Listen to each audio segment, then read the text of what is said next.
Picture a soldier somewhere in Europe in the 1840s. He's hungry, he's tired, and dinner is sealed inside a metal cylinder that could survive being dropped from a wagon. There's just one problem. Nobody has invented a tool to open it yet. So he does what soldiers all over the continent were doing at the time. He pulls out his bayonet, jams it into the lid, and starts sawing. For almost 50 years, that wasn't a joke. That was the actual instruction. Some early cans had words stamped right onto the metal that read, "Cut around the top near the outer edge with a chisel and hammer." A chisel and a hammer, just to eat your soup. Today, we're tracing the strange, occasionally dangerous, and genuinely world-altering story of the can. A French candy maker accidentally invented a method of food preservation he didn't understand and couldn't explain. It took the world almost half a century to figure out a sane way to open what he'd sealed.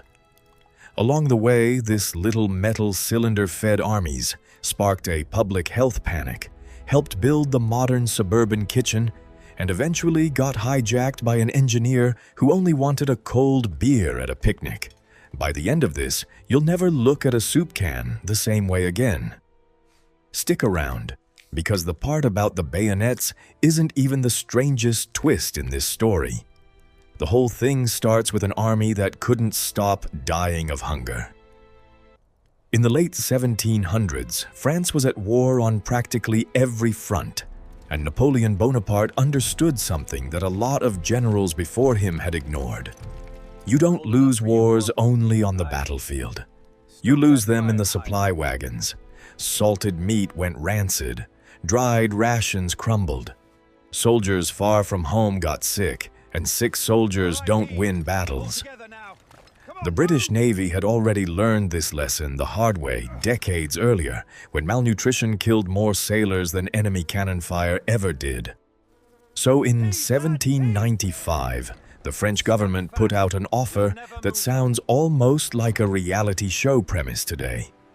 12,000 francs, an enormous sum at the time, to anyone who could invent a reliable way to preserve large quantities of food for the Army and Navy. No deadline, no required method, just results. Salting, drying, smoking, and pickling were still the standard tricks at the time. The same techniques humans had relied on for thousands of years, but none of them were good enough for an army that needed to move fast and eat well far from home. Napoleon is often credited with the line that an army marches on its stomach. Whether or not he said those exact words, the sentiment was dead accurate. And it's why a contest about food preservation came out of a military strategy session instead of a kitchen. The man who eventually claimed that prize wasn't a scientist, a chemist, or a military engineer. He was a confectioner. His name was Nicolas Appert, born into an innkeeping family in the Champagne region. A man who'd spent his career making candy and corking champagne bottles. Not exactly the resume you'd expect for someone about to revolutionize food science. But Appert had spent years quietly experimenting with brewing and pickling, and he had a theory. What if you cooked food, sealed it completely away from air, and kept it sealed? Would it last? He spent the better part of 14 years testing that idea, mostly through trial and error, because there was almost no scientific literature to guide him. Chemistry was still a young science. Nobody understood bacteria. Appert just kept trying things. He started with peas, sealed inside champagne bottles, cooked and corked with wax. When that worked, he moved to wide-mouthed glass jars, which let him preserve meat, fish, fruit, and vegetables too. In 1804, he opened what's considered the world's first canning factory in the French town of Massy. By 1809, he had enough evidence to bring his results to the French government. He won the prize. And here's the detail that should genuinely blow your mind. Appert had no idea why his method worked. He assumed spoilage happened because of contact with air, so his whole strategy was simply to seal that air out as completely as possible. He was right about the solution and completely wrong about the reason. It would take another French scientist, working decades later, to actually explain it. That scientist was Louis Pasteur, and the story of how he figured it out connects back to Napoleon's family in an almost eerie way. In the 1860s, Napoleon III, the original Napoleon's nephew, asked Pasteur to investigate why French wine kept spoiling. Pasteur discovered that microorganisms, not air itself, were the real culprits behind spoilage, and that heating liquid to a specific temperature could kill them off without ruining the product. That process became known as pasteurization, and it turned out to be the exact scientific explanation for why Appert's sealed jars had been working all along. One Frenchman solved a problem by accident. Another explained why the accident worked 60 years later while trying to fix wine. Appert published his method in a book called The Art of Preserving All Animal and Vegetable Substances for several years, and the ideas spread fast across Europe. Glass jars worked, but they were heavy and they shattered, which is a genuinely terrible quality for something soldiers needed to drag across a battlefield. Within months of Appert's publication, the idea got re-engineered. A French inventor named Philippe de Girard came up with the concept of using tin instead of glass. He commissioned a British merchant named Peter Durand to file the patent, and in 1810, Durand secured British patent rights for sealing food inside tin-coated iron canisters. That word, canister, is where we get the word can. These weren't the lightweight aluminum cylinders you'd grab off a shelf today. The earliest mass-produced tin cans, made in London in 1813 for the Royal Navy, weighed anywhere from 4 to 20 pounds. Picture lugging that around in a rucksack. An engineer named Brian Donkin opened the world's first commercial canning factory in London that same year, and by 1817, he'd sold the modern equivalent of well over 200,000 pounds worth of canned meat in just 6 months. The British Navy loved it.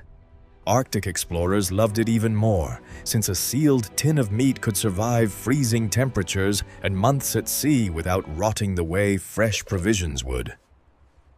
Sir William Edward Parry brought canned beef and pea soup on his Arctic voyage in 1824, and other expeditions followed his lead in the years after. Within a decade, canned food had become something of a status symbol among middle-class households across Europe too. A little taste of culinary modernity and exploration packed into a tin, sitting proudly on a dinner table back home. Meanwhile, across the Atlantic, two New York businessmen named Thomas Kensett and Ezra Daggett picked up the technology and patented the use of tin plate for American canning in 1825. A businessman named William Underwood had already opened a canning operation up in Boston in 1817, focused on pickles and preserved fruit. Canning in America was officially underway. But here's where the story takes its strangest turn, and it's the moment I promised you earlier. Nobody invented a can opener. For almost 50 years. Think about that timeline. The can shows up around 1810. The dedicated tool for opening it doesn't show up until the late 1850s. Half a century of people staring at a sealed metal cylinder and improvising. Soldiers used bayonets. Civilians used hammers and chisels, following instructions printed directly on the can. Some people just smashed the thing against a rock. It's almost comedic, except that early cans were made of thick, heavy iron, and prying one open with a sharp object was a genuine way to slice your hand open. The first real attempt at a solution actually came from England. In 1855, a cutlery maker named Robert Yates patented a lever-style cutting tool specifically designed for opening preserved food containers. It worked reasonably well, with a curved blade that gave a cleaner cut than a hacked open edge. But the design that really stuck, at least in America, came 3 years later from a man in Waterbury, Connecticut, named Ezra Warner. On January 5, 1858, Warner patented what he called an improved instrument for opening cans. It used a combination of a pointed piercing blade and a curved sickle-shaped cutter. You'd jam the point into the lid, and a small guard kept it from punching all the way through and ruining the contents. Then you'd saw the sickle blade around the rim. Warner even claimed in his own patent paperwork that, quote, "A child may use it without difficulty or risk," end quote, which, given the jagged, razor-sharp edge it left behind on the open can, was an extremely optimistic sales pitch. Warner's design never became a beloved kitchen staple. It was clunky, it was a little dangerous, and most home cooks weren't thrilled about it. But it found two enthusiastic audiences. Grocery store clerks used it to open cans right there in the shop so customers could buy contents by the scoop. And the United States military adopted it heavily during the Civil War, when canned rations became absolutely essential to feeding huge numbers of troops in the field. And that war changed everything for the canning industry. The Civil War created a level of demand the business had simply never seen before. Union forces relied on canned meat, canned vegetables, and condensed milk from a businessman named Gale Borden to feed soldiers who were constantly on the move, far from any reliable food supply. Manufacturing had to scale up fast. Before the war, can making was almost entirely a hand process, with a single skilled worker producing maybe 10 cans a day. By the time the fighting ended, semi-automated machinery had pushed that number into the thousands. It wouldn't be until 1870 that someone finally cracked a genuinely user-friendly design. An American inventor named William Lyman patented a rotary cutter that punctured the center of the lid, then rolled smoothly around the rim using a cutting wheel, guided by a simple adjustable lever. It's the direct ancestor of the can opener you probably have in a kitchen drawer right now. It still wasn't perfect. You had to manually adjust the lever for different can sizes, and piercing the lid in the first place could still be a fight. It took until 1925 for a company called Star Can Opener to add a second toothed wheel that gripped the can's edge and fed it through automatically, finally giving us something close to the smooth, one-handed motion we take completely for granted today. So there's our first open loop closed. But I told you there was a second twist coming, and this one's about something far more unsettling than awkward kitchen tools. As canning scaled into a massive American industry through the late 1800s, fueled by an export boom after the financial crash of 1873, and powered by companies whose names you'd absolutely recognize today, Campbell, Heinz, Borden, a quiet danger was sleeping inside some of those sealed metal cylinders. It's called Clostridium botulinum, and it produces one of the deadliest toxins known to science. You can't see it, smell it, or taste it. It thrives specifically in low oxygen environments, which, unfortunately, describes the inside of a sealed can almost perfectly. For decades, nobody fully understood why some cans occasionally made people seriously ill, sometimes fatally. The acceptance of germ theory in the late 1800s finally gave manufacturers a real framework for understanding the risk. And starting in the 1890s, the canning industry began funding its own scientific research into bacterial contamination. But the danger never fully disappeared on its own. In 1919, a botulism outbreak tied to improperly canned olives killed 18 people in the United States, a tragedy serious enough that it permanently changed how the industry approached safety. Canners realized that consumers dying from their product was, unsurprisingly, terrible for business, and they leaned hard into both self-regulation and government oversight. In 1923, the United States Department of Agriculture established a Bureau of Home Economics specifically to study canning safety, eventually publishing detailed processing guidelines that home canners still reference today. That partnership between industry and food science basically built the foundation of modern food safety regulation in America. By the early 1900s, the can itself had also gotten a quiet but crucial redesign. Early cans were sealed with lead-based solder, which is exactly as concerning as it sounds. In 1888, an inventor named Max Ames patented a new sealing method using tightly crimped double folds of metal instead of solder, a design that became known as the Sanitary Can. It didn't fully take over the market until 1904, but once it did, it eliminated the lead exposure risk and dramatically sped up manufacturing. Modern double-seaming equipment can now seal more than 2,000 cans every single minute.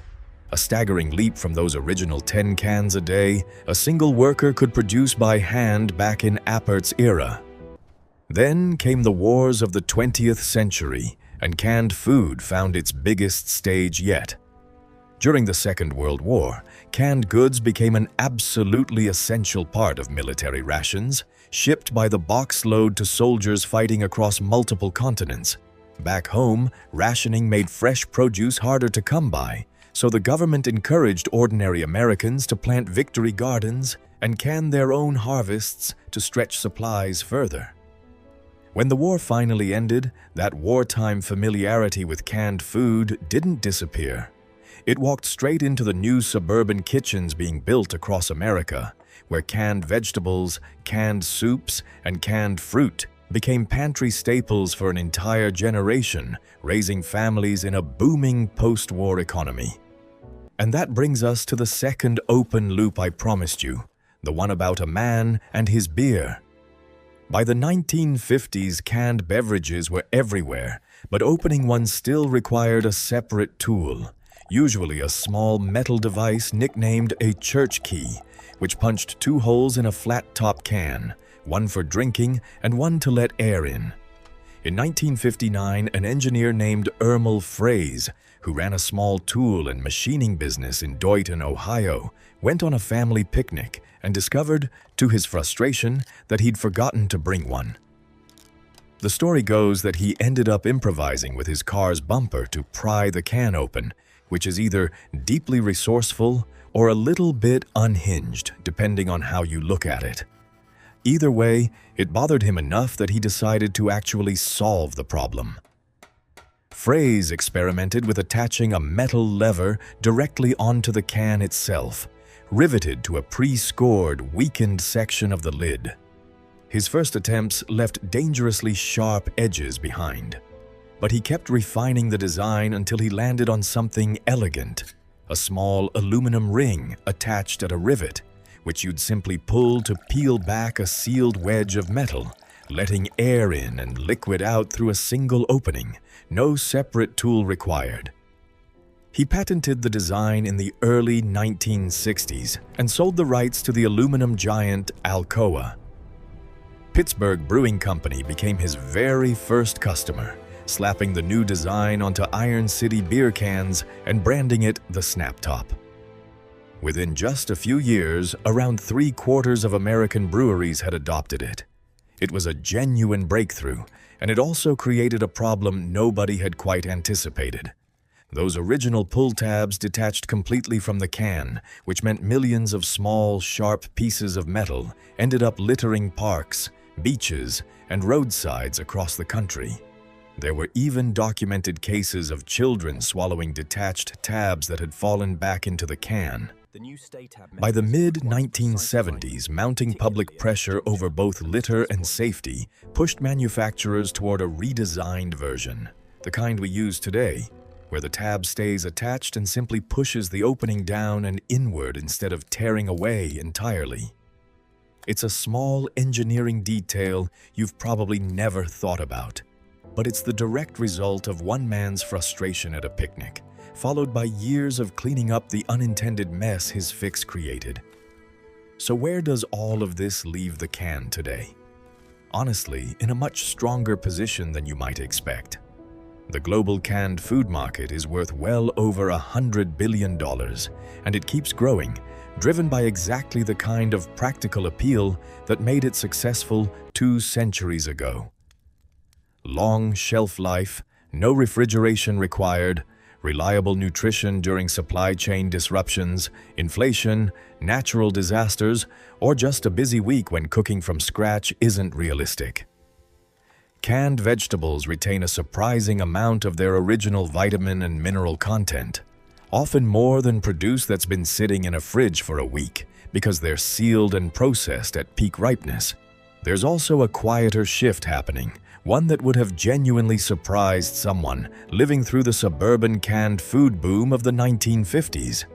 Younger shoppers are now treating canned goods, especially canned seafood, as something almost trendy, with smaller boutique brands building loyal followings on social media around beautifully packaged tins of sardines and tuna, marketed less like emergency rations and more like a lifestyle choice. Outdoor enthusiasts rely on canned goods for camping and hiking trips where refrigeration simply isn't an option.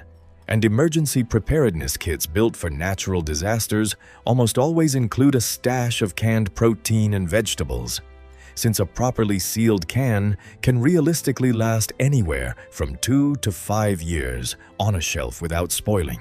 At the same time, the industry is wrestling with its own environmental contradictions. Metal cans are marketed as infinitely recyclable, and technically they are. But the actual recycling rate for aluminum beverage cans in the United States has been slipping in recent years, sitting somewhere in the low 40s as a percentage, well below where it used to be decades ago.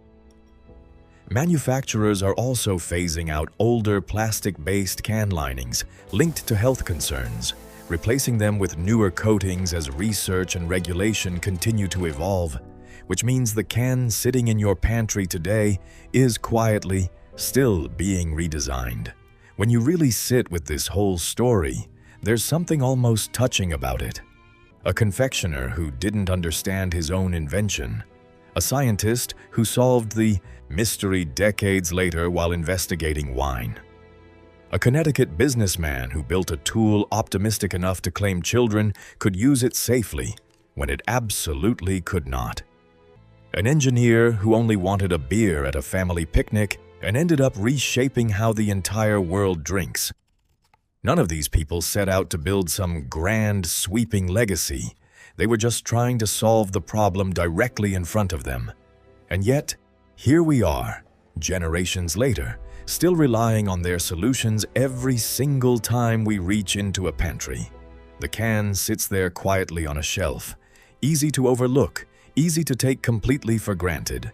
But it's quietly fed armies through some of history's worst wars, kept families going through depressions and rationing, and made a chisel and hammer a genuinely necessary kitchen tool for nearly 50 years.